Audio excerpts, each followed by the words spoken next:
Good morning, everybody. We're glad you're waking up with us here on KRK4 today. I'm Hunter Hoagland alongside Hillary Hunt. A lot to get to this hour. Some breaking news that we are following here right now, right out of Little Rock, where police are now investigating a homicide. This all happened this morning on East 28th Street. It is 6:32. Let's get a look at your local news that matters this morning. We've got an update to a story many of you have been following from home. The man accused of killing a 7-year-old girl has now been arrested. Here at 826, we are following breaking news out of eastern Arkansas. The Arkansas Department of Corrections confirming just minutes ago that a convicted rapist has escaped. If you're up walking around, stop and take a good look at your screen. Pretty shocking night for neighbors here in Conway when the FBI came through the neighborhood to arrest Peter Stager for his connection to the riots at the U.S. Capitol. Actually just left the governor's mansion. We're now marching towards 630. Take a look at this crowd here.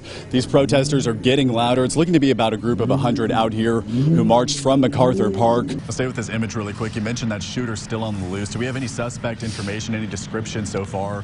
What do people need to be on the lookout for this morning? I was just talking to their spokesperson out there. They say that search has now broadened. It's not just concentrated on one area. To wait for it's the next iPhone. Hang on to this. For those of you, just joining us, so this is what we call an antique up here. An iPhone 6 with the home button. It's still kicking. New this morning, summer is officially in the rearview mirror and school is back in session, which means school buses are now hitting the roads every morning and also every afternoon. For that, we want to send it out live to Claire Kreitz.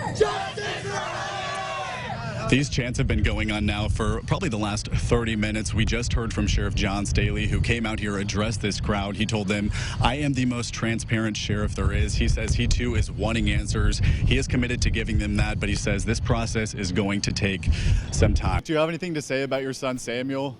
No comment. Is he part of a human trafficking ring? We have been watching this steadily climb here within the hour. Your message to people right now who are without power, sitting in the dark this morning. What a morning to work from home, let me tell you. On the way in, I was slipping and sliding all over the road, so I can't imagine what people out there are going through today as they are trying to make their commute in. But what we're seeing there on the interstate, that is something that we have been seeing all morning long. Natalie James going up against an incumbent, but this is going to be historic, right? She's seeking to be the first black woman elected to the Senate from the state of Arkansas. How big of a deal is this? This time last year during his inaugural address, that was his big focus. He wanted to unite the country. So why is that message not getting through to the American people? Bill, we'll start with you, 20 seconds. Well, Benton police are asking for help finding two women now accused of stealing from Ulta. The police department is calling this duo the lipstick lifters. They're going to look great in those mugshots. They say the women were caught on camera sneaking items into their purses on March 23rd. If you recognize them, you need to call Benton police. Racing officials believe this edition of mobile betting will triple that amount. Well, Joel, I am betting that it is going to be some nice weather today. I think you're going to win that bet. There we go. We like it. It's looking fantastic. All right, Pat. Joel said it was soupy. You got another adjective for us? Stewy. Stewy. Soupy and stewy. Chili. That'll get you out the door this morning. Spicy and good. I think it's a popsicle in it, beer. Oh, that's one of the best Bloody Marys. That tastes like I'm calling in tomorrow. Doesn't feel like it's been a long week. We're kind of dragging. I think it's the heat. We're about to turn it up a notch, though. I'm feeling it. Yeah. I'm feeling it? I'm feeling it today. Let's feel Give it. me some of that. Get a little bit of that. Now pass it along. Here we go. Yeah, there it is. Let's get into our top story here at 4:30.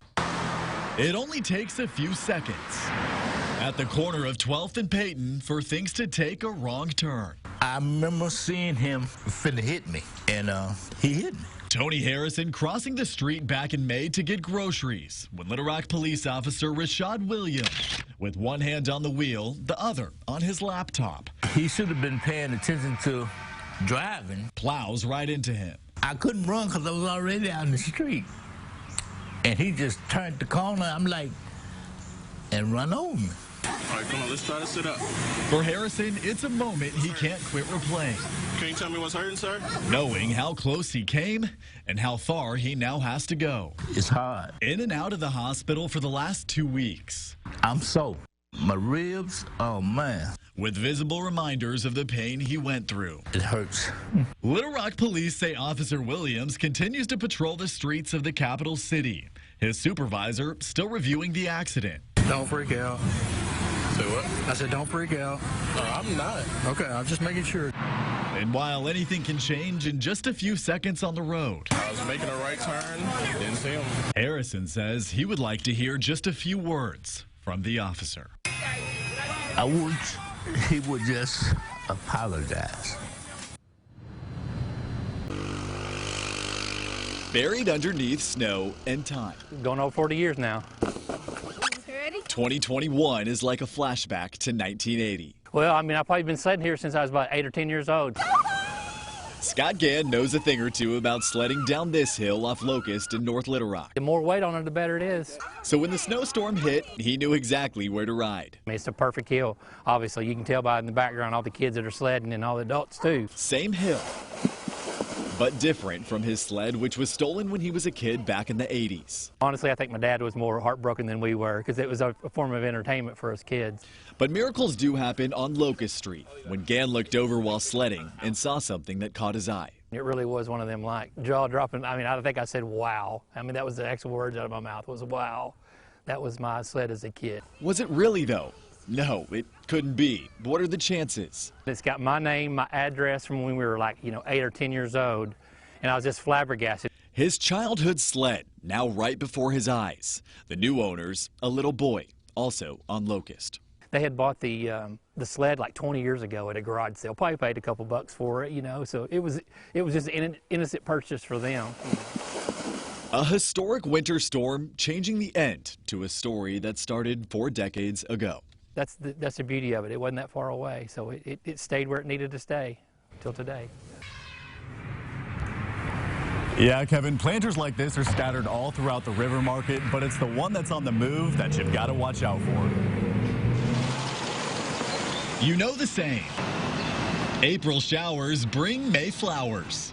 Woo! Woo! But it's more than just the season springing into action. Meet the man in the pot soiling pants across the city. Boo.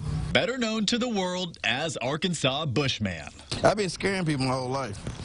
I've been scaring my sister, my nephew did when they was little, my neighbors, and I thought this would be a perfect job. He's taken root in Little Rock over the past few months. His green thumb now being tapped by millions across the world who get a kick out of his videos on social media sites like TikTok. We thought if we could find some people that like laughing, then it would take off. Not beating around the bush, he hits busy spots like grocery stores, outlet malls, and of course, the river market. On our comments, they're trying to get us over everywhere.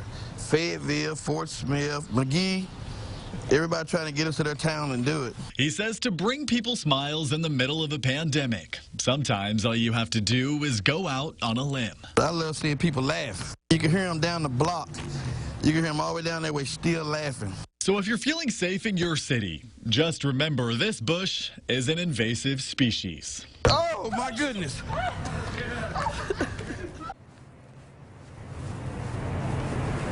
Bushman is shooting for 1 million subscribers on YouTube. He says once he gets there, he'll do a big face reveal so everyone can know just who Arkansas Bushman is. If you'd like to watch more of his videos, we posted the link on our website, fox16.com. For now, we're live in Little Rock. I'm Hunter Hoagland. Kevin, back to you. Hunter, I got 2 quick questions for you. First, you say he's been scaring people his whole life. How did he come up with the whole bush attire and have his spooks ever backfired?